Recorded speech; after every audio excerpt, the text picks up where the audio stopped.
great Pai Sho board. Wow. I could just stare at it forever. Okay, I've seen enough. I have to agree with Sokka here.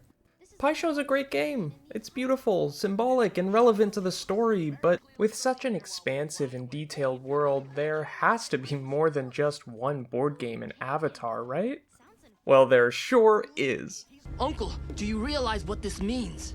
I won't get to finish my game. Nope. Iroh is not only going to get to finish his game, but we're all going to get a chance to play Airbender Solitaire.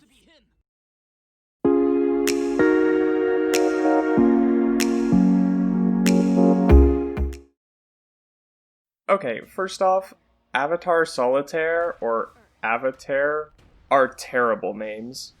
Sure, they include the name of the show, but what if someone accidentally thinks of this avatar? Ugh, no, we cannot take that risk. Ain't got no skills. Oh! Instead, let's come up with something better, that fits the series itself. And over just 3 seasons, Avatar: The Last Airbender is a cartoon that never fails to leave an impression.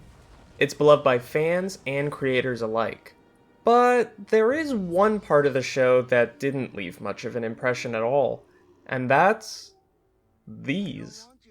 Tiles marked by the 4 elements. We only ever see them used twice in the entire series. Once in the very first episode with Iroh, and then much later in Season 2 with Katara and Sokka. At first glance, these 2 games look to be very similar. Both involve playing tiles in rows. But after rewatching these small clips and looking into the real-world games they appear to be influenced by, I've determined they're 2 different games. So, in this video, I will be describing the rules of both of these games and naming them as I go. The first game we're looking at is Iroh's. It's clearly inspired by Karuta-style cards like Hanafuda and Kabufuda, and most notably, the 52-card deck Solitaire. Thus, why I called this video what I did.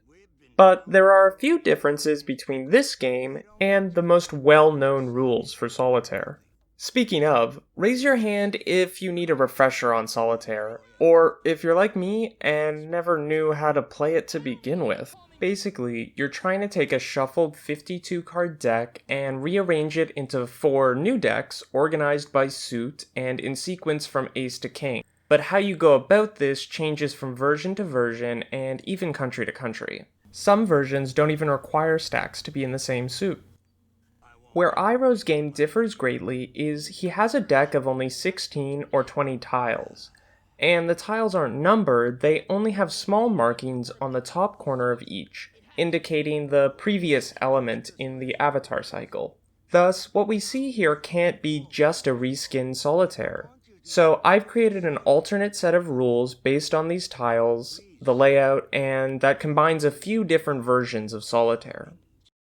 Inspired by the European name for solitaire, patience, I've decided to name this game Serenity. It fits the Avatar world, I'd say, and certainly sounds like the name of a game Iroh would enjoy. In Serenity, a player shuffles 16 or 20 tiles, splitting them into 2 decks to draw from. They take 4 tiles randomly from the decks to become the first tile of the 4 rows. Now, on a player's turn, they choose to either draw and place new tiles, doing so either into a row or into their reserve, or moving the topmost tile of a row. It's important to note that a tile can only be placed on another tile if it is before or after it in the Avatar cycle, and that only one tile can be in the reserve at any one time. Play continues until either a player successfully creates 4 rows of 4 tiles, each a complete Avatar cycle beginning from a different element, or until they can't make any more moves.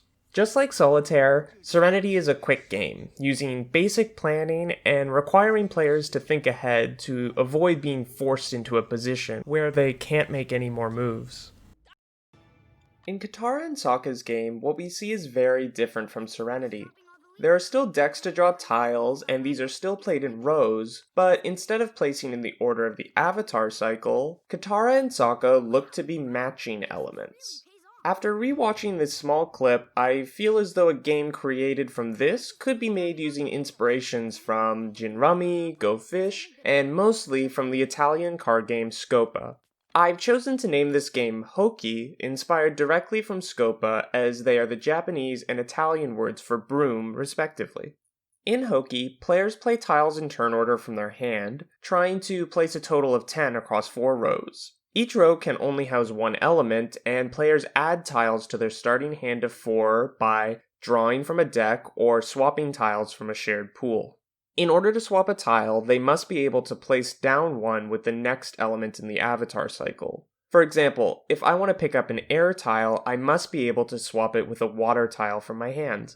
Like Scopa, Hoki is meant to be played multiple times, collecting victory points along the way. You gain a victory point by winning a round, getting to 10 tiles first, and you gain a point by having at least one row of 4 tiles. This means that even if you lose a round, you can still get at least 1 point. Just as simple and easy to pick up as Serenity, Hoki is a game made for quick play and for any and all skill levels. These two scenes aren't a lot to go on for game design, and there are some animation errors in between shots that don't help, but I think what I ended up with for these tiles still work. I did rewatch all of Avatar: The Last Airbender to see if there was anything else to go on, but I couldn't find any other confirmed use of the tiles. Though, this booth in Season 1 Episode 16 do look to be selling something vaguely tile-shaped, and the teapot Iroh uses in Episode 1 is seen again in Episode 15. Momo brings Katara a similar looking one in Episode 13, and Zhao looks to have the same one in Episode 18, so, you know, that's cool. But even after seeing just 2 games, I don't think it's crazy to say that these tiles are used similarly to the well-known 52 card deck, a simple component that can be used to make and play hundreds of games. If you're at all interested in these tiles and the games they can be played with, I've included the rulebook I made for this video in the description below, which includes rules for Serenity and Hoki. I've also added links to games other fans have created and some real-life versions of the tiles made by some incredibly talented people. If any of you have rules for games with these tiles, comment below. I'd love to include them in my list so we can see just how versatile a game component these really are. Also, please let me know if I missed any other shot with these tiles. Perhaps they were seen for a bit in Legend of Korra, or even in the comics. What kind of future could a fan like me have if it turned out I missed something? Your future is full of struggle and anguish. Ouch, okay. I'll think on that one, but until we see these tiles used again, let me just ask one more question. Iroh, please teach us to play some other games. Very well. But first, I must finish my roast duck.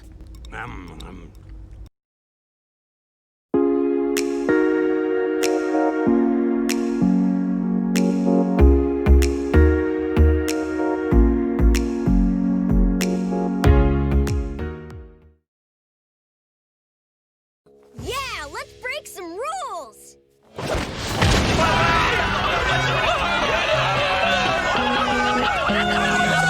That might come back to bite us in the blubber. I don't care.